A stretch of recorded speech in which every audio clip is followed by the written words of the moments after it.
XM study में आप लोगों का फिर से स्वागत है। आज बीसीसी की तरफ से एक नोटिस जारी किया गया है, क्योंकि अभी 2 दिन से डीबी चल रहा था जिसमें एएसयू का डीबी अभी स्टार्ट हुआ था, जिसमें कुछ प्रॉब्लम आ गया था। कभी कभी क्या हो रहा था कि कुछ स्टूडेंट को आईआईटी, एनआईटी और अदर जो स्टेट के स्टूडेंट थे उन लोगों को कुछ प्रॉब्लम हो रहा था, जिसके कारण स्टूडेंट ना बीसीसी ऑफिस जा करके वहाँ पे कुछ उन लोगों ने बोला कि सर मेरा ये ऐसा प्रॉब्लम हो रहा है, जिसके कारण क्या हो रहा है कि मेरा डीवी नहीं हो पा रहा है। तो फिर उसके द्वारा बीसीसी ने आज 27/12/2023 को एक नोटिस जारी किया गया, जिसमें बताया गया कि किस किस स्टूडेंट को जो है ना आप लोग को अप्रूवल मिल जाएगा जब आप लोग डीवी कराने जाओगे। तो जितना भी एलआरसी अमीन के स्टूडेंट हैं, आप लोग क्या कीजिए, ये जितना भी पॉइंट दिया गया है बीसीसी की तरफ से, उस आदेश को आपको मैं बता रहा हूँ कि हर एक पॉइंट को पूरा एक्सप्लेनेशन के साथ बताऊँगा क्या क्या लेके जाना है आप लोग को डीवी में, जिससे आपको कोई भी प्रॉब्लम नहीं होगा। उसके बाद आप लोग का डीवी कंप्लीट हो जाएगा। देखिए, लिखा गया कि राजस्व एवं भूमि सुधार विभाग के अंतर्गत विभिन्न पदों पर क्रय संविदा नियुक्ति हेतु चल रहे डीवी हेतु सभी टीमों को निम्न निर्णय संसूचित की जाती है। पहला क्या है कि एआईसीटी का अप्रूवल। फर्स्ट आप लोग को क्या लेना है कि एआईसीटी का अप्रूवल है कि नहीं, अपना कॉलेज के वेबसाइट पे लिखा होगा, वहाँ पे जा करके आप लोग देख सकते हैं। अगर वहाँ नहीं है एआईसीटी का अप्रूवल तो क्या कीजिएगा, एआईसीटी नेट पे डालिएगा। उसके बाद क्या कीजिए, अपना कॉलेज को सर्च कीजिए। अगर आपका वहाँ पे लिस्ट में कॉलेज का नाम आ रहा है एआईसीटी के वेबसाइट पे, तो वो भी प्रिंट आउट करके आप लोग लेके चले जाइएगा। ये स्पष्ट रूप से कह दिया गया। अब इसमें कह रहा है कि जो भी बच्चे का अगर ऐसा से मान्यता प्राप्त नहीं था, माने बहुत से ऐसे बच्चे का था कि वो नहीं दिखा है, जिसके कारण उसका पेंडिंग कर दिया गया है, तो उन स्टूडेंट को क्या किया है कि 3 जनवरी 2024 तक जो भी स्टूडेंट का पेंडिंग, जो भी एएसओ स्टूडेंट होंगे जिनका पेंडिंग कर दिया गया है, उनको क्या करना है कि 3 जनवरी 2024 से पहले आप लोग क्या कीजिएगा, एआईसीटी के वेबसाइट पे जा करके वहाँ सर्च कर लीजिएगा कि हाँ मेरा कॉलेज अप्रूवल है या नहीं।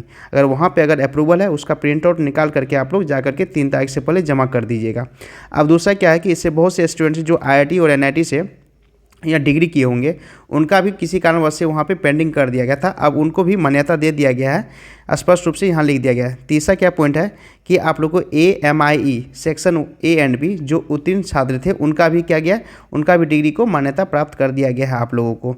अब नेक्स्ट चलिए क्या आप लोगों को करा कि गवर्नमेंट या ऑटोनोमस का, माने जो भी स्टूडेंट, जैसे आप लोग एएसयू के स्टूडेंट होंगे जिनका एक्सपीरियंस गवर्नमेंट या ऑटोनोमस से था, उनका अगर रजिस्ट्रेशन नंबर नहीं भी लिखा हुआ है ना, फिर भी अब मान्यता प्राप्त होगा। बहुत से स्टूडेंट का था CIN नंबर नहीं लिखा हुआ था, जिसके कारण उन लोग का जो है ना मान्यता प्राप्त नहीं किया था, उन लोगों को पेंडिंग कर दिया गया था। तो आप लोग फिर से 3 तारीख से पहले जा करके अपना फिर से डीवी करा लीजिएगा, कोई प्रॉब्लम नहीं होगा। नेक्स्ट क्या पॉइंट फिर से देखिए, या तो रजिस्टर या नॉन गवर्नमेंट इंस्टीट्यूशन या ऑर्गेनाइजेशन है, उनका एक्सपीरियंस में याद रखिएगा CIN नंबर अंकित है, उसका भी मान्यता प्राप्त है। कहने का मतलब मान लीजिए कि जो भी प्राइवेट से अभी सेक्टर में जॉब कर रहे हैं, अगर उनके सर्टिफिकेट पे CIN नंबर अंकित है तो उनका भी सर्टिफिकेट मान्यता प्राप्त होगा, एक्सपीरियंस सर्टिफिकेट। नेक्स्ट क्या है चलिए कि मान लीजिए कि कोई भी स्टूडेंट जो सरकारी या निबंधित संस्थान में वो टीचर के रूप में कार्य कर रहे हैं, कहने का मतलब अगर गवर्नमेंट कॉलेज है या आप लोग का प्राइवेट कॉलेज है, अगर वो टीचर के रूप में वहाँ पे कार्य कर रहे हैं एज ए लेक्चरर या एज ए असिस्टेंट प्रोफेसर, उन लोगों के लिए भी उनका जो एक्सपीरियंस सर्टिफिकेट है उनको भी मान्यता प्राप्त कर दिया गया है। तो अगर जो भी स्टूडेंट इस कारणों से अगर आप लोग का डीवी जो है ना पेंडिंग कर दिया गया है, जो भी एएसओ के स्टूडेंट है, आप लोग वहाँ पे जा करके फिर से 3 तारीख से पहले आप लोग अपना डीवी फिर से अप्रूवल करा लीजिए। वहाँ पे जैसे ही ओके हो जाएगा तो एक आप लोग को ओके सर्टिफिकेट दिया जाएगा कि हाँ आपका जितना भी सर्टिफिकेट था वो आप लोग को कंप्लीट हो चुका है। उसके बाद उसको ले करके आपका जो है ना लास्ट बाद में जैसे ही 21 के बाद जैसे ही टोटल डॉक्यूमेंट वेरिफिकेशन हो जाएगा तो विदिन 1 मंथ के बाद आप लोग का फाइनल लिस्ट जारी कर दिया जाएगा। अब चलिए कि कुछ सर्टिफिकेट से भी प्रॉब्लम हो रहा था, जैसे EWS सर्टिफिकेट में क्या था कि बहुत से स्टूडेंट के पास EWS सर्टिफिकेट अभी नहीं बन रहा है, जिसके कारण उनका भी डीवी में रोक दिया गया था। तो आप लोग का जो है ना डीवी, क्योंकि आप लोग का जो मई के आसपास आप लोग का यहाँ पे फॉर्म फिलअप हुआ था, तो मई से जो 13 मई 2022 से लेकर के अभी तक का जो है अभी आप लोग का मान्यता प्राप्त रहेगा। तो कहने का मतलब 13 मई 2022 के बाद जो आप लोग का जो भी सर्टिफिकेट है, अगर जिन स्टूडेंट का EWS सर्टिफिकेट 13/5/2022 के बाद है उनका मान्यता होगा। अगर आपके पास अभी नहीं भी है, लेकिन जब आप लोग फॉर्म फिलअप किए होंगे उसके बाद वाला भी आपके पास है, तो आपका जो है ना EWS सर्टिफिकेट मान्यता रहेगा। तो ये स्पष्ट रूप से यहाँ देख लीजिए, जिन स्टूडेंट का सर्टिफिकेट अभी भी नहीं बना है 13/5/2022 के बाद भी आपके पास सर्टिफिकेट पहले का उपलब्ध है, तो आपको कोई प्रॉब्लम नहीं होगा। जिन स्टूडेंट को अभी डीवी करवाना है, जैसे LRC अमीन के स्टूडेंट है, कानूनगो स्टूडेंट है, उन लोगों के लिए। नेक्स्ट चलिए कि अब आप लोगों को बता रहे हैं, जैसे मान लीजिए बहुत ऐसा स्टूडेंट था जो जिनका एक्सपीरियंस जो था ना 3-4 ऑर्गेनाइजेशन से था, 6 मंथ कहीं और था, फिर 6 मंथ कहीं और है, उसका 1 ईयर कहीं और से है।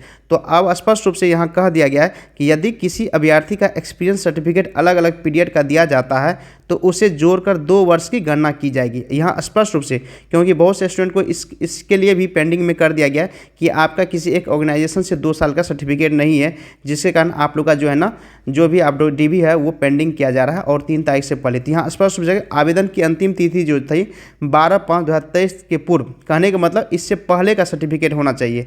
जब से फॉर्म फिलअप स्टार्ट हुआ उससे पहले का आपके पास एक्सपीरियंस सर्टिफिकेट होना चाहिए।